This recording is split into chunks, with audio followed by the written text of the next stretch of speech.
आप सभी लोगों को नमस्कार। चलिए शुरू करते हैं एल्केन्स का अपना नेक्स्ट वीडियो। हम लोग एल्केन्स के अंदर जो टॉपिक पढ़ रहे थे उस टॉपिक का नाम था हमारे पास मेथड्स ऑफ प्रिपरेशन। हम लोगों ने बात की थी हमारे पास ऑर्गेनिक केमिस्ट्री में कोई भी टॉपिक होता है, कोई भी चैप्टर होता है तो उस चैप्टर में हमारे पास तीन बातें होती हैं। एक सबसे पहले हमारे पास होता है मेथड्स ऑफ प्रिपरेशन, जिससे हम उस चैप्टर को या फिर आप यूं कह लो उस कॉरस्पॉन्डिंग सबस्ट्रेट को प्रिपेयर करते हैं। उसके बाद जो अगला हमारे पास होता है वह केमिकल प्रॉपर्टी होती है जो कि सबसे ज़्यादा इंपॉर्टेंट होती है, और लास्ट फिजिकल प्रॉपर्टी। अभी तक हम लोगों ने मेथड ऑफ प्रिपरेशन में अपना सबसे पहला method of preparation reduction reactions complete कर चुका है। और रिडक्शन रिएक्शंस में हम लोगों ने मेनली जो बात की थी सबसे पहले हाइड्रोजनेशन रिएक्शन की बात की थी, जहां पर मैंने आपको एल्कीन और एल्काइन से रिलेटेड कुछ रिएक्शंस बताए थे। उसके बाद मैंने एल्किल हैलाइड से रिलेटेड रिडक्शन रिएक्शन की बात की थी, और फिर मैंने आप लोगों के सामने कार्बोनिल कंपाउंड्स के रिडक्शन रिएक्शन की बात की थी। ये हमारे पास first method of preparation of alkane था। अब अगर मैं आपसे अगले मेथड ऑफ प्रिपरेशन की बात करता हूं तो ये बहुत इंटरेस्टिंग मेथड है जिसका नाम होता है डीकार्बोक्सिलेशन रिएक्शन। डीकार्बोक्सिलेशन रिएक्शन, हम लोग इस रिएक्शन की बात करते हैं। देखो, अगर मैं इस रिएक्शन की बात करता हूं तो सबसे पहले आपको यह पता होना चाहिए कि आखिरकार डीकार्बोक्सिलेशन रिएक्शन का मतलब क्या होता है। देखो, अगर मैं डीकार्बोक्सिलेशन मतलब बात करता हूं तो इसको मैं दो वर्ड्स में ब्रेक करता हूं। एक तो हमारे पास डी होता है और एक हमारे पास होता है कार्बोक्सिलेशन। तो हम यूं कह सकते हैं कि जहां पर डी मतलब होता है निकलना, रिमूवल, और सिंपली हम इसको कह सकते हैं of CO2, carbon dioxide molecule का किसी मॉलिक्यूल से बाहर निकलना, उसी रिएक्शन को हम कहते हैं डीकार्बोक्सिलेशन रिएक्शन। अब सबसे पहले आपको मैं एक बात समझाता हूं, हमारे पास पूरी ऑर्गेनिक केमिस्ट्री में डीकार्बोक्सिलेशन रिएक्शन कौन कौन सी होती हैं और हमें इस लेक्चर में पढ़नी कौन सी है, जरा ध्यान सुनिएगा। हम लोगों के पास डीकार्बोक्सिलेशन के तरीके होते हैं। एक सबसे पहले हम क्या करें, सिंपली हीटिंग कर दें। जहां पर हम हीटिंग करते हैं या तो हम किसी कार्बोक्सिलिक एसिड को करते हैं, या तो हम किसी कार्बोक्सिलिक एसिड की हीटिंग करते हैं, या फिर उसके सॉल्ट की, उनकी हीटिंग से हमारे पास क्या हो जाता है, डीकार्बोक्सिलेशन रिएक्शन मिल जाता है। ऐसे ही अगर मैं बात करता हूं अगली रिएक्शन तो वो हमारे पास क्या होती है, कोलवेज इलेक्ट्रोलिसिस। मैं आपको नेक्स्ट रिएक्शन कोलवे इलेक्ट्रोलिसिस ही पढ़ाऊंगा, तब मैं आपको सिखाऊंगा किस तरीके से वहां पे रिमूवल ऑफ CO2 होता है। मैकेनिज्म थोड़ा अलग होगा लेकिन कार्यक्रम डीकार्बोक्सिलेशन रिएक्शन वाला ही होगा। और जो तीसरी रिएक्शन होती है उसका नाम होता है बोरोडीन होस्डिकर रिएक्शन, जिसको हम लोग एल्किल हैलाइड के प्रिपरेशन के दौरान बहुत अच्छे से सीख रहे होंगे। तो हमारे पास टोटल यही तीन तरीके होते हैं किसी भी सबस्ट्रेट से CO2 मॉलिक्यूल को बाहर रिमूव करने का। हमारा जो अभी फोकस है, हम जिस पर बात करने जा रहे हैं वो सिंपली हमारा टॉपिक का नाम है सोडा लाइम डीकार्बोक्सिलेशन। ये है हमारे टॉपिक का पूरा नाम, सोडा लाइम डीकार्बोक्सिलेशन। अब सोडा लाइम डीकार्बोक्सिलेशन में खास बात क्या है, खास बात यह है यहां पर आप रिमूव करोगे CO2, लेकिन रिमूव करने का जो तरीका होगा वो सिंपली क्या होगी, हीटिंग होगी। इस बात को समझते हैं। देखो, आपके पास या तो यहां पर एसिड हो सकता है या फिर आपके पास यहां पर एसिड का सॉल्ट हो सकता है। इन दोनों में से आप यहां पर कुछ भी ले सकते हो। यदि आप इसकी रिएक्शन करवाते हो NaOH प्लस CaO के साथ और फिर वहां पर हीटिंग करवाते हो समथिंग 623 केल्विन पर, आप टेम्परेचर मेंशन कर भी सकते हो या फिर नहीं भी कर सकते हो, तो आपके पास फाइनली प्रोडक्ट क्या बनता है, RH एज अ एल्केन बनता है, और बाहर आपके पास CO2 मॉलिक्यूल क्या हो जाता है, रिमूव हो जाता है। ये जो आपके पास NaOH प्लस CaO है, यही आपके पास क्या है, सोडा लाइम। इसी को हम कहते हैं सोडा लाइम, जहां पर ये 3:1 की रेशियो में प्रेजेंट होता है। ये सबसे पहली इंपॉर्टेंट बात है। तो फिर से सुनिएगा, हमारे पास मेथड ऑफ प्रिपरेशन में अगला मेथड ऑफ प्रिपरेशन डीकार्बोक्सिलेशन है, जिसमें हम लोग स्टडी करने जा रहे हैं सोडा लाइम डीकार्बोक्सिलेशन।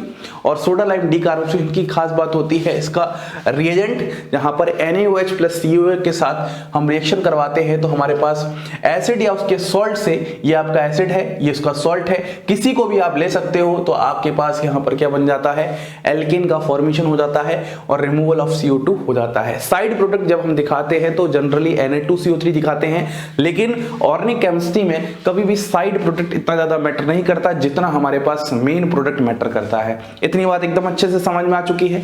हम थोड़ा सा आगे बढ़ते हैं, हम बात करते हैं इस रिएक्शन के मैग्नेटिक पार्ट पे। अगर हम रिएक्शन का मैग्नेटिक पार्ट देखते हैं तो बहुत इंटरेस्टिंग है इसका मैग्नेटिक पार्ट। तो अगर हम इसके मैकेनिज्म की बात करते हैं तो मैकेनिज्म हमारा किस तरीके से है, जरा ध्यान से देखना। देखो यहाँ पर सबसे पहले आप क्या ले रहे हो, एसिड ले रहे हो, बिल्कुल सही बात है। इस तरीके से आपने यहाँ पर क्या ले लिया, एसिड ले लिया। एसिड के बाद आप यहाँ पर इसके सामने क्या लेते हो, NaOH लेते हो। आपको बहुत अच्छे से पता है NaOH क्या होता है, बेस होता है। और अगर NaOH बेस होता है तो दुनिया में क्या करने आया है, ये दुनिया में H+ खाने आया है। अगर ये दुनिया में H+ खाने आया है, इसका मतलब कौन सा H+ खाएगा, एसिडिक H+ खाएगा। तो सबसे पहले आप क्या करो, इस OH- वाले पार्ट से आप यहाँ से इसका H+ भगा ले जाओ। जब इसका H+ भगा ले जाएंगे तो आपके पास यहाँ पर क्या फॉर्म हो जाएगा, R≡C≡O, और यहाँ पर आ जाएगा आपके पास O- और प्लस यहाँ पर आपके पास आ जाएगा H2O। इस तरीके से आपके पास रिएक्शन हो जाएगी। फिर अगला रिएक्शन हमारे पास क्या होगा, यहाँ पर आपके पास आ जाएगा R≡COO-। अब इस स्टेप में जो होगा वही आपका सबसे मेन स्टेप है, जिसको हम कहते हैं RDS स्टेप। और आपको अच्छे से पता होना चाहिए RDS स्टेप ही हमारे पास क्या होता है, स्लोएस्ट स्टेप होता है, जो कि रिएक्शन को डिटरमाइन कराएगा। तो यहाँ पर क्या होता है, ऑक्सीजन का माइनस यहाँ जाता है, ऐसे ही यहाँ पर माइनस जाएगा तो यहाँ से बॉन्ड ब्रेकिंग होगी। तो फाइनली आपके पास यहाँ पर फॉर्मेशन हो जाएगा R- प्लस CO2। इस तरीके से आपका CO2 मॉलिक्यूल बाहर निकल जाएगा। ये जो आपके पास बना है यही आपका होता है रिएक्शन इंटरमीडिएट।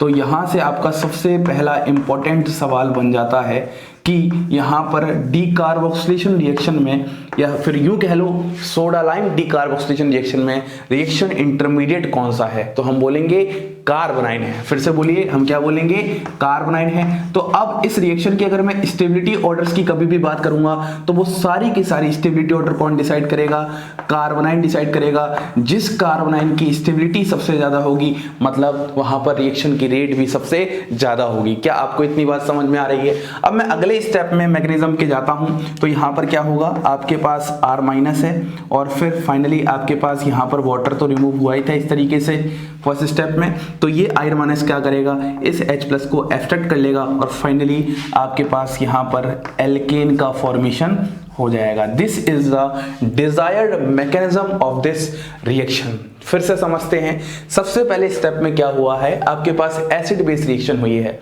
और जरा ध्यान से देखोगे इसका ड्राइविंग फोर्स क्या है। यहां पर ये वाला जो एसिड आपके पास कोरस्पोंडिंग बन रहा है ये कैसा है, आपके पास स्ट्रॉन्ग एसिड है, आ रही बात समझ में। और यहाँ पर जो ये एसिड है ये आपके पास कैसा है, वीक एसिड है। और आपको अच्छे से पता है रिएक्शन हमेशा कहां से कहां जाती है, स्ट्रॉन्ग पार्ट से वीक पार्ट की तरफ जाती है। इसको हमने एसिड बेस रिएक्शन के दौरान बहुत अच्छे से सीखा हुआ है। अगले स्टेप का आपका RDS स्टेप है, जहां पर कार्बन कार्बन बॉन्ड का ब्रेकिंग होता है और यहाँ पर कार्ब अनाइन का फॉर्मेशन होता है। ये बात बहुत इंपॉर्टेंट है, फिर से मैं बोल रहा हूँ, कार्ब अनाइन का फॉर्मेशन होता है, आपको ध्यान रखना है। और फाइनली वर्कअप होके आपको एल्केन का फॉर्मेशन देखने को मिलता है। अब यहां पर एक सवाल आता है जिसको मैं यहां पर नोट में समझाता हूं। सवाल आता है कि सर यहां पर CaO का रोल क्या है, यही सवाल आ रहा है कि सर यहां पर CaO का रोल क्या है। देखो आपको पता है सिस्टम में आपके पास R- है और सिस्टम में आपके पास CO2 का फॉर्मेशन हुआ है। एक्चुअली ये जो रिएक्शन होती है ये रिएक्शन भी आपके पास क्या होती है, रिवर्सिबल होती है।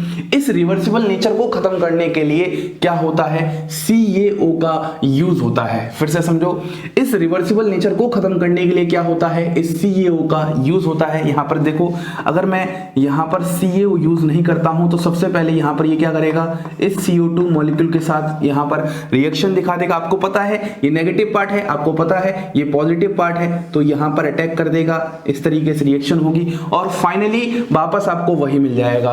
तो फिर कोई फायदा भी नहीं हुआ। इतनी बात समझ में आ चुकी है। इसीलिए ताकि ये इसके साथ रिएक्शन ना कर सके, आप क्या करते हो, CaO यूज करते हो। तो CaO CO2 के साथ कंबाइन करके CaCO3 का फॉर्मेशन कर देता है, जो कि थर्मली स्टेबल होता है। पॉइंट समझ में आ चुका है। ये बात हमारे पास starting introduction of decarboxylation reaction था। अब मैं इसके नेक्स्ट पार्ट में जाता हूं, जहां पर मैं आपको कुछ क्वेश्चंस बता देता हूं जो कि इससे रिलेटेड होते हैं और कॉम्पिटिशन्स में हर बार अलग अलग तरीके से पूछे जाते हैं। तो अब हम बात करते हैं क्वेश्चन से रिलेटेड। देखो, हमने अभी तक basic introduction of decarboxylation reaction सीख लिया है कि आखिरकार हमारे पास डीकार्बोक्सिलेशन रिएक्शन में होता क्या है। अगर मैं ज़्यादा अच्छे से कहूँ तो इस रिएक्शन का पूरा नाम होता है सोडा लाइम डीकार्बोक्सिलेशन रिएक्शन। अगर हम इस पर बेस्ड कुछ क्वेश्चंस देखते हैं तो सबसे पहला जो क्वेश्चन का टाइप बनता है, जहाँ पर आपको रिएक्शन कंप्लीट करनी होती है। टाइप 1 आपके पास क्या होता है, जहाँ पर आपको रिएक्शन कंप्लीट करनी होती है। और टाइप 2 होता है जहां पर आपके पास क्वेश्चंस कुछ ऐसे आएंगे जहां पर आपको रेट ऑफ रिएक्शन बतानी पड़ती है। मतलब डिफरेंट मॉलिक्यूल दे देंगे और आपको कमेंट करना होगा कि किस मॉलिक्यूल की रिएक्टिविटी ज्यादा होगी और किसकी कम होगी। तो आइए शुरू करते हैं। देखो, टाइप 1 के क्वेश्चन में मैं सबसे पहला क्वेश्चन एकदम सिंपल क्वेश्चन स्टार्ट करता हूं। हम लोग टाइप 1 स्टार्ट करने जा रहे हैं और इसमें सबसे पहला सिंपल क्वेश्चन है, यदि आपके पास यहां पर क्या है, CH3 है, COOH है और सामने रिएजेंट क्या है, NaOH प्लस CaO, ये आपके पास रिएक्शन है। तो सिंपल सी बात है, आपको हमेशा याद ही रखना है कि जो एल्काइल वाला पार्ट होगा उस एल्काइल वाले पार्ट के साथ आपको H लगा देना है। तो यहाँ पर ये एल्काइल वाला पार्ट है और इस एल्काइल वाले पार्ट के साथ आप जैसे ही H लगाओगे तो आपके पास एल्केन का फॉर्मेशन हो जाएगा। हमें ऑर्गेनिक केमिस्ट्री में कभी भी साइड प्रोडक्ट से ज़्यादा मतलब नहीं होता है, हमारा पूरा फोकस हमेशा मेन प्रोडक्ट पे होता है। ऐसे ही अगर मैं आपसे दूसरी रिएक्शन की बात करता हूँ, फिर से आपके पास यही सेम सबस्ट्रेट है CH3 COOH और इस बार मैं थोड़ा सा रिएजेंट में चेंज कर देता हूँ NaOD प्लस CaO। ये बहुत इंटरेस्टिंग पार्ट है, NaOD प्लस CaO। तो यहाँ पर क्या होता है, आपके पास फिर से जाएगा तो एल्काइल वाला पार्ट ही, लेकिन एल्काइल वाले पार्ट के साथ इस बार H ना आकर आपके पास D आ जाएगा। तो आप हमेशा रखना NaOH में अगर H है तो H लगाएंगे, अगर D है तो D लगाएंगे। ऐसे क्वेश्चंस बहुत अच्छे लेवल पर जब बहुत सारे रिएजेंट को मिला दिया जाता है तो ऐसे क्वेश्चंस बनने के चांसेस अच्छे होते हैं। अगर आप मैकेनिज्म देखोगे तो आपको वहाँ पर D ही दिखेगा। ऐसे ही अगर मैं कोई थर्ड रिएक्शन लेता हूँ, मान लो थर्ड रिएक्शन आपके पास कुछ इस तरीके का है ऐसे, और यहाँ पर है आपके पास CH2 और यहाँ पर है आपके पास COOH। इस वाले केस में आपके पास सामने क्या है, NaOH प्लस CaO, ये है आपके पास। बताइएगा इस वाले केस में आप क्या करने वाले हो। सिंपल सी बात है, इस वाले केस में आपको यहाँ से ये वाला पार्ट पूरा का पूरा ले लेना है और इस पूरे पार्ट के साथ आप यहाँ पर क्या लगा दोगे, H लगा दोगे, तो आपके पास कुछ इस तरीके से प्रोडक्ट का फॉर्मेशन देखने को मिल जाएगा। बोलिए, क्या आपको ये क्वेश्चन समझ में आ रहे हैं। मान लीजिए मैं अगले क्वेश्चन की तरफ मूव करता हूँ। अगला क्वेश्चन थोड़ा सा और टिपिकल बना दे, जहां पर आपको डरा दे थोड़ा सा, जहां पर C डबल बॉन्ड O, ये थोड़ा सा मॉडिफिकेशन ऑफ डीकार्बोक्सिलेशन रिएक्शन है। तो यहाँ पर क्या होता है, आपके पास फिर से क्या आ जाएगा, NaOH प्लस CaO आ जाएगा। अगर मैं सबसे पहले इसका मैग्नेटिक पार्ट दिखाऊं तो यहाँ पर ये OH माइनस सबसे पहले यहाँ पर क्या करेगा, इस एसिडिक H को हटाएगा।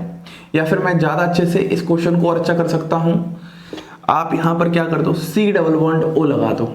अब इस बार ये वाला H क्या है, ज़्यादा एसिडिक है, 2 H हैं तो एक ही H ही जाएगा। जब ये H चला जाएगा तो आपके पास यहाँ पर सबसे पहले क्या होगा, कार्बोनाइन का फॉर्मेशन होगा कुछ इस तरीके से, C डबल बॉन्ड O और यहाँ पर नेगेटिव, और फाइनली आपके पास कार्बोनाइन के फॉर्मेशन के बाद आपको क्या देखने को मिलने वाला है, आपको यहाँ पर वर्कअप के लिए H2O वगैरह मिलेगा। तो आप ये जो नेगेटिव पार्ट है इससे H प्लस ले लोगे और फाइनली आपके पास कुछ ऐसा सा प्रोडक्ट देखने को मिलने वाला है। तो ये क्वेश्चन आपको देखने में स्टार्टिंग में अजीब लगेंगे और आप हो सकता है कभी कभी आइडेंटिफाई भी ना कर पाओ ये डी कार्बोक्सिलेशन रिएक्शन से रिलेटेड है। इसीलिए आपको हमेशा मैकेनिज्म वाला पार्ट बहुत अच्छे से आना चाहिए। ऑर्गेनिक केमिस्ट्री में मैंने रिएक्शन मैकेनिज्म बहुत अच्छे से सिखाई है, जहां पर मैंने आपको सारे तरीके के आइडिया दिए हैं एक्चुअली हम किस तरीके से रिएक्शंस को सोचते हैं। अब अगर मैं अगले रिएक्शन की तरफ मूव करता हूं तो अगला रिएक्शन मान लो मैं आपके सामने कुछ ऐसा ले लेता हूं। यहां पर आपके पास क्या है, COOH है और फिर से मैं यहां पर ले लेता हूं NaOH प्लस CaO, कुछ ऐसा ले लिया। बताइए इस वाले केस में क्या होने वाला है, जल्दी से सोचिए। इस वाले केस में क्या करने वाले हो, सिंपल सी बात है। इस वाले केस में भी हमारे पास ये वाला पार्ट हमारे पास एल्काइल वाला रहेगा, CO2 बाहर निकल जाएगा। तो ये वाला एल्काइल पार्ट जब रहेगा, जहां से CO2 आप बाहर निकालोगे वहीं पर आप क्या लगा दोगे, H लगा दोगे। तो ये थे आपके पास टाइप 1 क्वेश्चन रिलेटेड। अब टाइप 2 में क्या होगा, मैं आपके सामने डिफरेंट मॉलिक्यूल्स लिख दूंगा और मैं आपसे पूछूंगा बताइए rate of D carboxylation reaction क्या रहने वाला है। और ये स्टैंडर्ड क्वेश्चन है जो कि कॉम्पिटिटिव एग्जाम्स में बहुत ज्यादा पूछा जाता है। आइए देखते हैं। तो आइए अब हम बात करते हैं टाइप 2 क्वेश्चन की। और टाइप 2 क्वेश्चन आपके पास कैसा बनता है, जहां पर आपके पास क्वेश्चन आएगा compare rate of D carboxylation reaction, जहां पर आपको डी कार्बोक्सिलेशन, डी इसको बोलने में भी नहीं आता कभी कभी, तो अपन को डी कार्बोक्सिलेशन रिएक्शन के रेट को कंपेयर करना होगा। तो मैं आपके सामने यहाँ डिफरेंट मॉलिक्यूल लिखता हूँ। तो सबसे पहला एग्जांपल मैं यहाँ पर ले लेता हूँ। आपके पास यहाँ पर कुछ ऐसा है CH3 CH2 C double bond OH। ऐसे ही अगला है CH2 double bond CH COOH। फिर अगला है CH ट्रिपल बॉन्ड C और यहाँ पर COOH। ये आपके पास यहाँ पर 3 है। इसको मैं A कह देता हूँ, इसको मैं B कह देता हूँ, इसको मैं C कह देता हूँ। आपसे इसमें ये पूछ रहा है कि बताइए rate of D carboxylation reaction क्या होगा।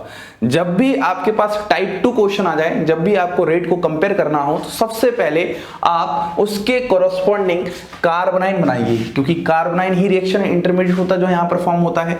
तो सबसे पहले हम क्या करेंगे, इसके कोरस्पॉन्डिंग कार्बोनाइन बनाएंगे। तो हमारे पास यहाँ पर कैसा कार्बोनाइन बनेगा, CH3 CH2 माइनस, क्योंकि आप ये वाला पूरा का पूरा पार्ट गायब कर दोगे और यहाँ पर क्या जाएगा, नेगेटिव आ जाएगा। यही तो हमने सीखा था मैकेनिज्म में।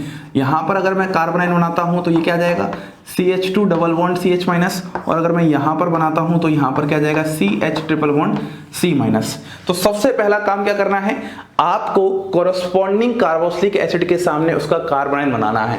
एक बार आपने अगर कार्बोनाइन बनाना है, अब आपको यहाँ पर चेक करना है स्टेबिलिटी ऑफ कार्बोनाइन, क्योंकि जिसकी स्टेबिलिटी ऑफ कार्बोनाइन ज्यादा होगी, इसका मतलब हम कह सकते हैं वहां पर rate of D carboxylation reaction भी क्या होगा, आपका ज्यादा होगा। सिंपल सी बात है, ये बातें हमने पहले पढ़ रखी हैं जीओसी के टाइम ही। ऐसा क्यों होता है, कैसे होता है, तो इस बात को आपको हमेशा याद रखना है। तो सबसे पहले आपने कार्बोनाइन का फॉर्मेशन किया, अब आप चेक करो इनकी स्टेबिलिटी। अगर मैं इन तीनों में स्टेबिलिटी की बात करता हूं तो हमें नेगेटिव चार्ज की स्टेबिलिटी चेक करनी है, और आपको नेगेटिव चार्ज की स्टेबिलिटी चेक करना मैंने सिखा रखी है। अब जरा ध्यान से देखो, अगर मैं इस कार्बन की बात करता हूं तो ये कार्बन क्या होता है, sp हाइब्रिडाइज्ड होता है, या फिर आप यूं कह सकते हो यहां पर ये जो कार्बन पर आएगा, ये वाला कार्बन क्या था, पहले sp हाइब्रिडाइज था, ये वाला कार्बन क्या था, sp2 हाइब्रिडाइज था, और ये वाला कार्बन क्या था, sp3 हाइब्रिडाइज्ड है। क्योंकि कार्बोनाइन में बताना तो गलत हो जाएगा एक तरीके से, है ना। ये वाला कार्बन sp था तो sp पर नेगेटिव आएगा, ये वाला कार्बन sp2 था तो sp2 पर नेगेटिव आएगा, ये वाला कार्बन sp3 है तो sp3 पर नेगेटिव आएगा। अब आप खुद सोचिए किस वाले पर नेगेटिव ज्यादा पसंद होगा। तो हमें अच्छे से पता है कि जो परसेंट एस कैरेक्टर होता है वो डायरेक्टली प्रोपोर्शनल टू इलेक्ट्रोनेगेटिविटी होता है।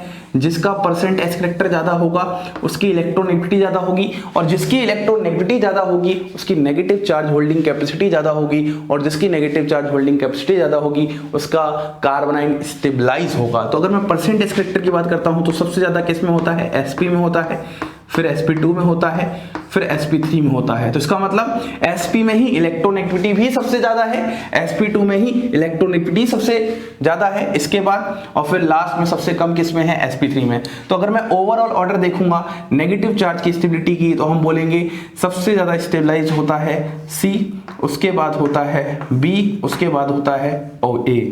जो आपका स्टेबिलिटी ऑफ कार्बोनाइन का ऑर्डर होता है वही आपके पास रेट ऑफ डीकार्बोक्सिलेशन रिएक्शन का भी ऑर्डर होता है। फिर से सुनिए, मैं आपको अगले एग्जाम्पल में इसी चीज को दोबारा से समझाने की कोशिश करता हूं। अगला एग्जाम्पल मैं उठाता हूं और बहुत इंटरेस्टिंग एग्जाम्पल है अगला। अगर मैं आपके सामने मॉलिक्यूल लेता हूं तो यहां पर हम ले लेते हैं कुछ भी CH,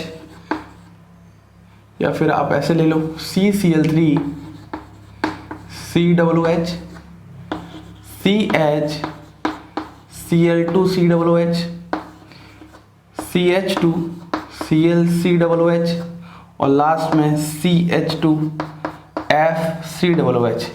ये आपके पास यहाँ पर 4 मॉलिक्यूल हैं। आपको चारों ही मॉलिक्यूल में रेट को कंपेयर करना है। ये A है, ये B है, ये C है और ये D है। तो मैंने अभी अभी सिखाया, जब भी आप रेट कंपेयर करोगे तो सबसे पहले क्या करोगे, आप इसके कोरस्पॉन्डिंग कार्बोनाइन बनाओगे। तो अगर मैं इसके कोरस्पॉन्डिंग कार्बोनाइन बनाऊंगा तो क्या हो जाएगा, CCl3 माइनस हो जाएगा। इसके कोरस्पॉन्डिंग कार्बोनाइन बनाऊंगा तो क्या हो जाएगा, CHCl2 माइनस हो जाएगा। इसके कोरस्पॉन्डिंग बनाऊंगा तो क्या हो जाएगा, CH2Cl माइनस हो जाएगा। और इसके कोरस्पॉन्डिंग बनाऊंगा तो यहाँ पर CH2F माइनस हो जाएगा। इसके कोरस्पॉन्डिंग आपके पास ये सभी कार्बोनाइन्स फॉर्म होंगे। अब यहां पर हमें स्टेबिलिटी की बात करनी है। तो अगर मैं आपसे पूछूं, ये आपके पास जितने भी कार्बोनाइन फॉर्म हुए हैं CCl3 minus, CHCl2 minus, CH2Cl minus, CH2F minus, इनमें सबसे ज्यादा स्टेबलाइज कौन है? तो यहां पर मुझे एक कॉन्सेप्ट दिख रहा है साफ साफ कि यहां पर आपके पास क्या है, C है, Cl है, Cl है, Cl है और यहाँ पर नेगेटिव है। इस वाले केस में यहाँ पर नेगेटिव चार्ज है, उसके एडजेसेंट में Cl के पास d ऑर्बिटल होगा। तो हम यहाँ पर बोल सकते हैं इस वाले केस में हमारे पास क्या है, d ऑर्बिटल रेजोनेंस है। और यहाँ पर 3 Cl है तो यहाँ पर d ऑर्बिटल रेजोनेंस सबसे ज्यादा होगा। तो इसका मतलब हमारे पास A वाले की स्टेबिलिटी सबसे ज्यादा होगी। उसके बाद यहाँ पर 2 Cl हैं तो यहाँ पर भी d ऑर्बिटल रेजोनेंस होगा, लेकिन पहले वाले के कम कंपेरिजन में, तो यहाँ पर फिर B की स्टेबिलिटी होगी। अगर मैं इन दोनों की बात करता हूं तो यहां पर एक Cl है, यहां पर एक F है। अब देखो, अगर मैं बात करता हूं जब इन दोनों के कंपैरिजन में, तो यहां पर CH2 माइनस F रहा होगा, यहां पर CH2 माइनस Cl रहा होगा। तो इस वाले केस में आपको पता है फ्लोरीन मोस्ट इलेक्ट्रोनेगेटिव होता है, तो वो सिग्मा इलेक्ट्रॉन के थ्रू इलेक्ट्रॉन डेंसिटी खींचेगा, जहां पर Cl इसके कंपैरिजन में कम इलेक्ट्रॉन डेंसिटी खींचेगा। लेकिन इस वाले केस में क्योंकि Cl है, एडजेसेंट पे d ऑर्बिटल है, तो इस वाले केस में भी d ऑर्बिटल रेजोनेंस रहा होगा। और हम लोग हमेशा याद रखने वाले हैं, जब भी ऐसा हो तो हम d ऑर्बिटल रेजोनेंस को क्या कर देंगे, डोमिनेट करवा देंगे। तो अगर मैं ओवरऑल ऑर्डर की बात करता हूं तो सबसे ज्यादा A का होता है, फिर B का होता है, फिर C का होता है, फिर D का होता है। ये हमारे पास स्टेबिलिटी ऑर्डर ऑफ कार्बोनाइन है, और जो स्टेबिलिटी ऑर्डर ऑफ कार्बोनाइन होता है वही हमारे पास रेट ऑफ डीकार्बोक्सिलेशन रिएक्शन भी होता है। अगर मैं इन शॉर्ट आपको बताऊं, जब भी आपके पास टाइप 2 क्वेश्चन आ जाए, आपको कैसे अटेम्प्ट करना है, सबसे पहले उस कार्बोक्सिलिक एसिड के कोरस्पॉन्डिंग कार्बोनाइन बनाना है और कार्बोनाइन की स्टेबिलिटी चेक करनी है। और जिस कार्बोनाइन की स्टेबिलिटी ज्यादा होगी, इसका मतलब वहां पर रेट ऑफ डीकार्बोक्सिलेशन रिएक्शन भी क्या होगा, ज्यादा होगा। बोलिए, क्या आपको डीकार्बोक्सिलेशन रिएक्शन से रिलेटेड सारी बातें समझ में आ चुकी हैं? ऐसे आप बहुत सारे क्वेश्चन कर सकते हो। मैंने नेम रिएक्शन पढ़ाया हुआ है, उसके अंदर decarboxylation reaction as it is बहुत सारी बातें, और भी मैंने कुछ क्वेश्चन जोड़ दिए हैं, आप उसको भी देख सकते हो। लेकिन फिर भी इतना काफी है। बाकी क्वेश्चंस वगैरह करने के लिए आप बुक वगैरह रेफर करोगे तो आपसे सभी प्रकार के क्वेश्चंस हो जाएंगे। एक्चुअली जो क्वेश्चन बनेंगे वो क्वेश्चन डीकार्बोक्सिलेशन रिएक्शन के नहीं होंगे, वो जीओसी से रिलेटेड होंगे, जहां पर आपको कार्बोनाइन की स्टेबिलिटी चेक करनी है। ठीक है, अब हम मूव करते हैं आगे की तरफ, जहां पर हम अपना अगला मेथड ऑफ प्रिपरेशन पढ़ते हैं, जिसका नाम है फ्रॉम ग्रिग्नार्ड रिएजेंट। किस तरीके से ग्रिग्नार्ड रिएजेंट से हम लोग प्रिपेयर करेंगे एल्केन को, उसको देखते हैं। तो आइए अब हम शुरू करते हैं अगला अपना मेथड ऑफ प्रिपरेशन पढ़ना, फ्रॉम ग्रिग्नार्ड रिएजेंट। तो सबसे पहला सवाल ये आता है कि सर आखिरकार ये ग्रिग्नार्ड रिएजेंट क्या होता है। तो एक बार हम सबसे पहले एक बेसिक इंट्रोडक्शन, एक एलिमेंट्री आइडिया ले लेते हैं ग्रिग्नार्ड रिएजेंट का। अब जरा ध्यान से सुनना आप लोग। देखो सबसे पहले हम लोग बात करते हैं आखिरकार इसका हम फॉर्मेशन कैसे समझेंगे। एक बार हम इसका फॉर्मेशन समझ लें, फॉर्मेशन के बाद ही मैं आपको ये बताऊंगा कि किस तरीके से हम लोग ग्रिग्नार्ड रीजेंट से एल्केन का प्रिपरेशन करते हैं। फॉर्मेशन समझने के लिए बहुत ही सिंपल मेटल इंसर्शन रिएक्शन आपको पता होनी चाहिए। हमारे पास यहाँ पर क्या होता है, एल्किल हैलाइड होता है। जब एल्किल हैलाइड का रिएक्शन मैं मैग्नीशियम के साथ करवाता हूँ in presence of dry ether, तो हमारे पास यहाँ पर देखने को मिलता है RMgX का फॉर्मेशन। और ये जो RMgX होता है इसी को हम बोलते हैं ग्रिग्नार्ड रीजेंट। तो सबसे पहले आपको ये ध्यान रखना है कि आखिरकार इसका फॉर्मेशन कैसे होता है। और अगर मैं इसका ज़्यादा अच्छे से नाम कहूँ तो आप मुझे खुद बताइएगा, ये जो R है वो R क्या स्टैंड करेगा, एल्काइल, Mg क्या स्टैंड करेगा, मैग्नीशियम, और X स्टैंड करेगा हैलाइड। तो हम इसको बोल सकते हैं alkyl magnesium halide, alkyl magnesium halide, इसी को हम बोलते हैं ग्रिग्नार्ड रीजेंट। अब अगर मैं बात करता हूं इसके फॉर्मेशन की मैकेनिज्म की, तो मैकेनिज्म मैं आपको यहां पर नहीं बताने वाला हूं। अब क्यों नहीं बताने वाला हूं मैं रीजन दूंगा, लेकिन इसके मैकेनिज्म दो प्रकार के होते हैं। इसका मैकेनिज्म आयनिक मैकेनिज्म भी हो सकता है, आप आयनिक मैकेनिज्म से भी समझा सकते हो चीज़, और मेनली हम लोग आयनिक मैकेनिज्म से ही समझाने की कोशिश करते हैं, ठीक है। और जो ग्रिग्नार्ड रीजेंट होता है ये एक प्रकार का ऑर्गेनोमेटेलिक रीजेंट होता है, ऑर्गेनोमेटेलिक रीजेंट। अब सवाल आता है कि सर ऑर्गेनोमेटेलिक रीजेंट क्या होते हैं। ऑर्गेनोमेटेलिक रीजेंट वो होते हैं जहां पर आपके पास कार्बन और मेटल के बीच में बॉन्ड होते हैं। वो सभी कंपाउंड जहां पर कार्बन और मेटल के बीच में बॉन्ड होते हैं वही आपके पास ऑर्गेनोमेटेलिक रिएजेंट की कैटेगरी में आते हैं। तो हम लोगों ने अपनी रिएजेंट केमिस्ट्री को बहुत अच्छे से पढ़ा है। मैंने आप लोगों को रिएजेंट्स पढ़ाए हैं और उस रिएजेंट्स में मैंने आपको ऑर्गेनोमेटेलिक रिएजेंट बहुत ज़्यादा डिटेल में पढ़ाया है। तो यहाँ पर ज़्यादा डिटेल में बात करने का कोई सेंस नहीं है। यहाँ पर हम अपना चैप्टर पढ़ रहे हैं एल्केन, तो सिर्फ हमें इतना आइडिया होना चाहिए कि आखिरकार हम एल्केन से किस तरीके से, हम ग्रिग्नार्ड रीजेंट से किस तरीके से एल्केन प्रिपेयर कर सकते हैं। बात समझ में आ रही है। फिर भी मैंने आपको एक छोटा सा आइडिया दे चुका है। अब बात करते हैं मेन। हमारे पास यहाँ पर क्या है, RMgX है। अगर मैं इसके नेचर की बात करता हूँ तो जरा ध्यान से देखना, यहाँ पर आपके पास क्या होगा, पार्शियल नेगेटिव, यहाँ पर आपके पास क्या होगा, पार्शियल पॉजिटिव। क्योंकि इस पर पार्शियल नेगेटिव चार्ज है इसीलिए या तो ये एज अ बेस काम कर सकता है या फिर ये एज अ न्यूक्लियोफाइल काम कर सकता है। तो आपको दूसरी बात पता होनी चाहिए, Grignard reagent as a base भी वर्क कर सकता है और एज अ न्यूक्लियोफाइल भी वर्क कर सकता है। अब हम आते हैं अपनी मेन बात पर। कहानी क्या है, देखो जब भी आप किसी ग्रिग्नार्ड रीजेंट के सामने कोई प्रोटिक सॉल्वेंट लेके आ जाओगे, प्रोटिक सॉल्वेंट बोले तो वह सॉल्वेंट जहां पर आपके पास एसिडिक हाइड्रोजन प्रेजेंट होगा, या फिर आप कोई ऐसा मॉलिक्यूल लेके आ जाओगे जहां पर एसिडिक हाइड्रोजन प्रेजेंट है। नोट करना है आपको एसिडिक हाइड्रोजन। तो वहां पर क्या होगा, यहां पर नेगेटिव पार्ट है, यहां पर सामने H+ मिलेगा अगर एसिडिक हाइड्रोजन है। तो यहां पर आपके पास एक एसिड बेस रिएक्शन देखने को मिलने वाली है, और एसिड बेस रिएक्शन देखने को जब मिलेगी तो फाइनली आपके पास क्या होगा, यहाँ पर RH बोले तो एल्केन का फॉर्मेशन हो जाएगा। दिस इज द तरीका ऑफ प्रिपरेशन ऑफ एल्केन। फिर से सुनिएगा कैसे मैं समझाता हूँ। हम लोग यहाँ पर ले लेते हैं एक ग्रिग्नार्ड रीजेंट CH3MgBr और मैं यहाँ पर ले लेता हूँ वाटर HOH। अब यहाँ पर क्या होता है, ये जो CH3MgBr है इसका नेगेटिव पार्ट जो होता है इस वाटर के H+ को एब्स्ट्रैक्ट कर लेता है। रीजन क्या है, क्योंकि ये कैसा है, एसिडिक है। अगर ये एसिडिक है जिसकी वजह से ऐसे एब्स्ट्रैक्ट करेगा तो यहाँ पर आपके पास फाइनली क्या हो जाएगा, CH3H का फॉर्मेशन हो जाएगा। ऐसे दुनिया का कोई भी H जो कि किसी इलेक्ट्रोनेगेटिव एटम के साथ जुड़ा है वो क्या कहलाता है, वो एसिडिक कहलाता है। अगर वो एसिडिक होगा तो ये जो ग्रिग्नार्ड एजेंट होगा इसको एब्स्ट्रैक्ट कर लेगा और फाइनली आपके पास यहाँ पर क्या लगा देगा, CH3H। अब कौन कौन से इलेक्ट्रोनेगेटिव एटम होते हैं, ये सब बेसिक GOC का पार्ट है। इलेक्ट्रोनेगेटिव एटम से H लगा होगा तो एसिडिक होगा, तो ये नेगेटिव वाला पार्ट उस H प्लस को एब्स्ट्रैक्ट कर लेगा और फाइनली आपके पास एल्केन का फॉर्मेशन कर देगा।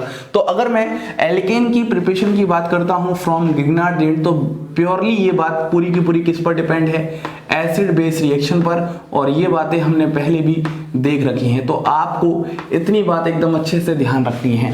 अब हम लोग यहाँ पर इस पार्ट को ज्यादा और डिटेल में लेके नहीं जाने वाले, क्योंकि हमने सीख लिया किस तरीके से एल्केन प्रिपेयर करते हैं। आगे जब भी कोई क्वेश्चन आएगा उसमें हम as a application part use करेंगे।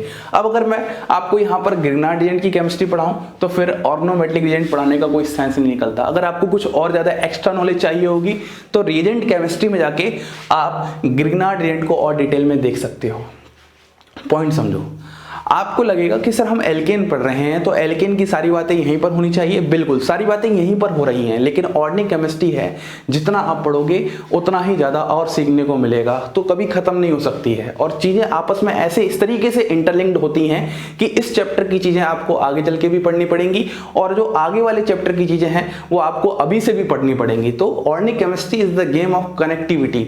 जितना आप चीज़ों को कनेक्ट कर पाओगे उतना आपको ऑर्गेनिक केमिस्ट्री समझ में आएगी। तो इस लेक्चर में हमारे पास फ्रॉम डीकार्बोक्सिलेशन रिएक्शन या फिर आप बोल सकते हो ग्रिग्नार्ड एजेंट, इस तरीके से हमने यहां पर क्या कर दिया है, प्रिपरेशन खत्म कर चुका है।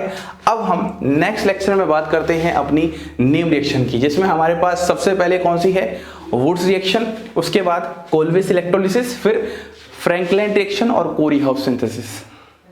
इसी के साथ आप सभी लोगों को धन्यवाद।